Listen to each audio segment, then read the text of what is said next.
안녕하세요. 오늘 여러분께서 보내주신 자료, 요한계시록 1장 1절에서 3절, 이 부분에 대한 설교 노트인데요.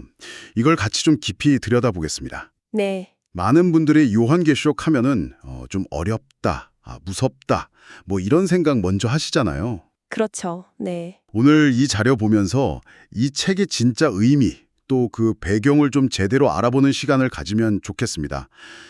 잠깐 좀 선입견은 내려놓고요. 이게 원래 뭘 말하려고 했던 책인지 그 핵심을 따라가 보시죠. 네. 보내주신 그 설교 노트가 어떻게 보면 요한계시록 전체의 어떤 오리엔테이션, 입문 같은 역할을 하는 것 같아요.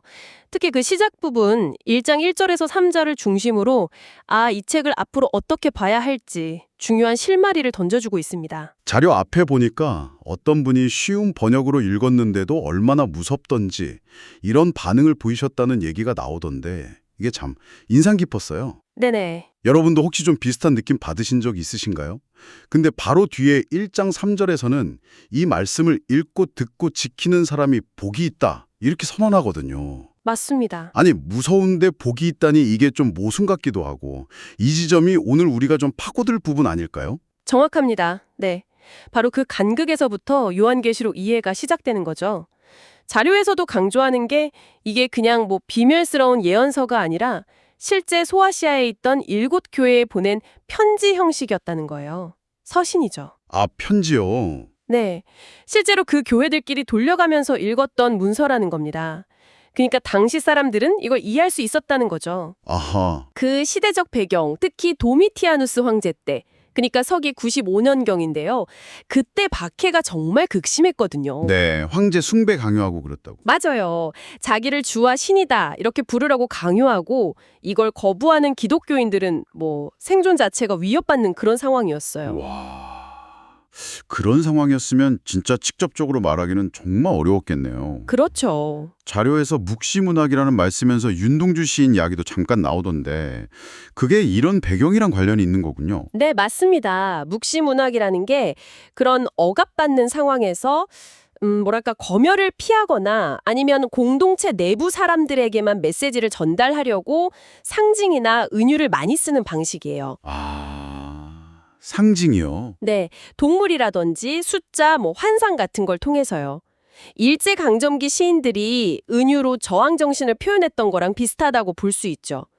요한계시록도 그 박해받는 성도들한테 로마 제국이라는 그 거대한 힘 너머에 있는 하나님의 궁극적인 승리, 그 소망을 그들만 알아들을 수 있는 언어로 전한 거예요. 그럼 외부인들한테는 그냥 암호 같은데. 그렇죠. 근데 내부 공동체에게는 아주 분명한 위로와 격려의 메시지였던 거죠. 그럼 이게 단순히 미래에 있을 재앙, 이런 걸 알려주는 비밀 코드가 아니라 그 당시 성도들에게는 정말 현실적인 희망의 메시지였다는 거네요. 네, 바로 그겁니다. 근데 만약 그 당시 사람들에게는 그게 비교적 명확했다면 오늘 우리한테는 왜 이렇게 해석도 많고 어렵게 느껴지는 걸까요? 그게 참 중요한 질문인데요. 아무래도 시간이 많이 흘렀고 문화적인 간극이 크기 때문이겠죠. 하지만 그 상징들 안에 담긴 핵심 메시지는 시대를 초월합니다. 그게 바로 예수 그리스도의 계시, 계시록 1장 1절에 나오는 그 말 그대로예요. 예수 그리스도의 계시. 네, 예수 그리스도를 통해서 하나님이 자신을 드러내 보여주신다는 거죠. 여기서 중요한 건 미래 사건 예측 이게 아니라요. 인간의 눈으로는 절망적인 상황 속에서도 하나님의 계획은 신실하게 이루어지고 있다. 그리고 결국엔 그리스도가 승리하신다. 이걸 보여주는 데 핵심이 있어요. 보이는 권력, 그러니까 로마 황제가 전부가 아니다. 이걸 선포하는 거죠. 이게 그 박해받던 성도들한테는 얼마나 큰 위로와 용기를 주었을지 한번 생각해 보세요. 그렇군요. 그러니까 단순히 미래 예언이라기보다는 예수님의 궁극적인 승리를 선포하는 게 핵심이라는 말씀이시네요. 네, 그렇습니다. 그럼 우리가 흔히 생각하는 종말에 대한 책이라는 이해는 어떻게 봐야 할까요? 성경에서 말하는 종말론은 세상 끝이 언제냐, 어떻게 오냐, 뭐 이런 걸 맞추는 점술 같은 게 아니에요. 자료에서도 말하듯이 그 끝을 아는 이유는 오늘을 우리가 어떻게 살아야 하는지 그 방향을 알기 위해서거든요. 아, 오늘을 위한 거군요. 그렇죠. 그리스도가 역사의 주인이시고 결국 심판과 구원을 완성하실 거라는 그 믿음이 지금 우리의 삶을 의미 있게 만들고 또 어려운 상황에서도 소망을 갖게 하는 거죠. 사도신경 고백처럼요. 계시록 1장 1절에 반드시 속히 일어날 일들, 이 표현도 그냥 시간이 임박했다는 것뿐 아니라 그 일의 확실성을 강조하는 거라고 봐요. 그리고 2000년 전보다는 지금 우리가 그 마지막 때에 더 가까이 와 있다는 현실감도 주고요. 그렇군요. 아, 이해가 좀 되네요. 그럼 결국 이 책에서 이 설교 노트에서 가장 중요하다고 말하는 건 뭔가요? 다시 그 1장 3절로 돌아가게 됩니다. 이 예언의 말씀을 읽는 자와 듣는 자와 그 가운데 기록된 것을 지키는 자는 복이 있나니 때가 가까움이라. 아, 복이 있다. 네, 혼란하고 힘든 시대를 살아가는 힘이 인간의 지혜나 의지가 아니라 바로 이 계시된 말씀, 즉 하나님의 약속과 예수 그리스도의 승리를 붙드는 데서 나온다는 거죠.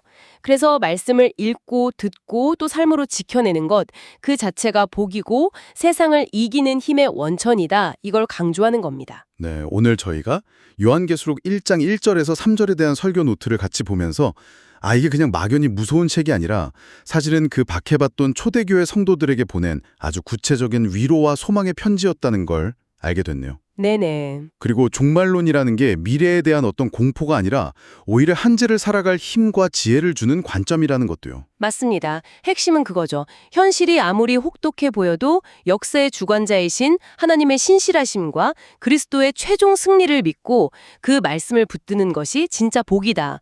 혼란 속에서 길을 찾는 방법이다라는 것입니다. 이 이야기를 들으신 여러분은 요한계시록에 대한 생각이 좀 어떻게 바뀌셨는지 궁금하네요.